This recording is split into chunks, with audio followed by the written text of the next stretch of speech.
Just to use them. So women, stop accepting drinks. What about the girls that go to men's tables then? Same thing. Wow. Stop going to a man's table, right? I've been in the when I was in the clubs, right? I've seen women like at a man's table, like taking all the champagne, all of that kind of stuff, helping themselves to the shot, and it's like, what at the end of the night, what is going on? Because that guy is thinking, as men, he's thinking, I'm spreading cheeks. He's thinking, I've spent all this money. Something's going down. Like, what the hell? And women are literally, there's so many women out there like, I'm just going to take his drinks. Cheap. Don't do it. But you know what annoys me? Girls pretend like it's innocent. Oh, I was having a good time. It was just a bit of fun. Is that, wait, what? Stop believing women, man. Like, they know what they're doing. I just don't Vague lighting, sensual mood, wide legs, and fake laughs are enough to extract favors from a man's pocket. You're dancing and having a good time taking shots, thinking you finally bagged a distraction for tonight, but boom, she's gone in the blink of your eye and you're left in a corner, used and robbed. Hello gentlemen, and welcome back to your personalized staircase to high value and dominance. Today I'm here to discuss mission-use men initiated by a different breed of humans that will only be found in nightclubs and bars. This video mainly focuses on nightclubs and the reasons why I think men should avoid them. In a minute or two, you'll see my point of view and agree with me that this is all a sham and that no man, no matter where he lives or what he does, should ever be a part of it. Due to the ridiculous tricks that most clubs now feature, I haven't visited one in over 5 years. Many nightclubs have lengthy wait times just to get in the door, only to be deserted once you finally make it inside. The club owners and promoters want it to look like the club is packed with happy clubbers, so they intentionally limit the number of people who can enter at any given time. Woof, they definitely played nasty here. There's a reason why there are always long lines of beautiful women outside of popular venues. The presence of so many sexy customers gives the impression that the items inside are in high demand and quality. There will be a lot of people waiting. So your theory is, so most modern women are narcissists. Why? Because think about it this way. You're a female, right? You've grown up your whole life being told you're the center of the world. Every film was about romance. Every action film, right. the superstar has to get a woman somewhere. Now this whole feminist thing, so you don't have to be accountable now. It's just like, well, there was oppression, something happened to Victorian women 10 years ago, that kind of thing. That's why I can't do this. Facts. You can, and then there's this whole like believe women thing. This like you don't have to be accountable to anything. So of course you think you're God. If I get too many compliments a day, I think I'm God. Imagine if you were getting compliments and told you were the center of the universe from birth.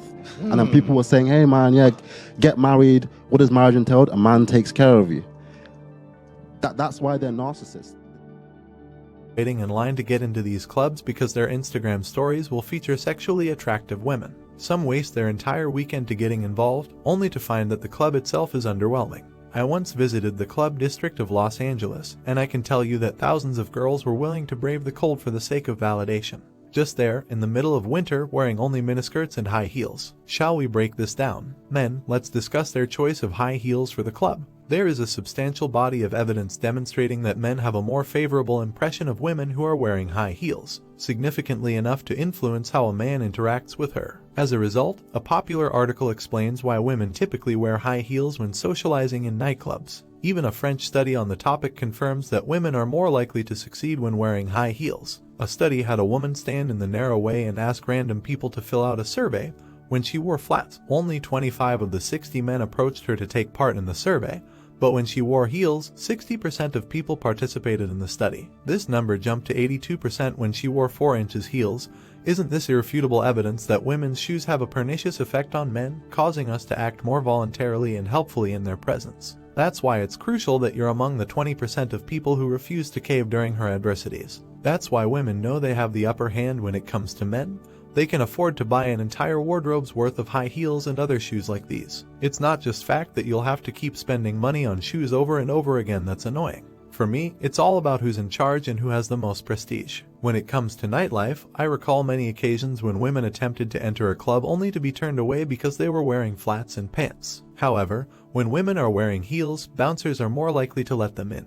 Bouncers are more likely to let women in when they appear weak, so this is a good trick for getting past the door. Bouncers will often let women in who are wearing only underwear and a top, even when the temperature outside is well below freezing, simply out of compassion. And this is also one aspect of nightlife. They get into relationships with the bouncers to get free access to the club. And while the man is on his duty, she will go ahead fishing for another fish in the sea who could get her through the rest of the night without her paying for a single thing. What do you mean? Weak? No, manipulating. Yes, certainly. If it were not in her best interest, no sensible woman would venture out in those pieces of clothes in the bitter cold.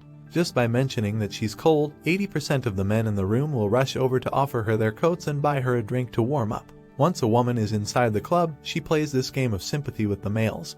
But before they even enter the club, the women are already trying to seduce the men. And the vast mostly of males aren't even aware that they're being duped. She will make her puppy eyes to grab your attention and pity, and to be honest, they don't even feel ashamed after doing such things because for them it is something that should be glorified. When women begin viewing guys primarily as persons who can get them free drinks and food passes, the club transforms into something else entirely. It transitions from being a place of delight into a service that is dependent on transactions. Assuming that the rules within the club are the same as that outside, the lady will naturally gravitate toward the top 1% of males and those who are wealthy enough to buy her as many drinks as she desires. In this setting, all that ladies want is to take advantage of you, and a woman's ticket to a good time on her way home is to engage in this kind of behavior, which is perfectly normal. What direction is this society heading in? Therefore, gentlemen, there is no purpose in you using your skills in a domain where women control the authority, since you up to lose everything and there is only a very small fraction of a chance that you will be rewarded for all of this effort.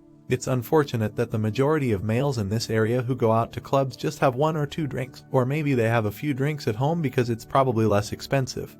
But this means that they have to spend all of their money on drinks for women who want them. Listen up, guys, I've been there and done that. So, in all honesty, it is not important which is why my one and only request of those who take my red pill is that they quit going after these transient joys and instead concentrate on being highly regarded. A decade from now you will realize that you simply washed all your hard-earned money on some bitches who took this robbery as an achievement. Fairly, your money should be invested in the development of skills and not towards buying drinks for bimbos.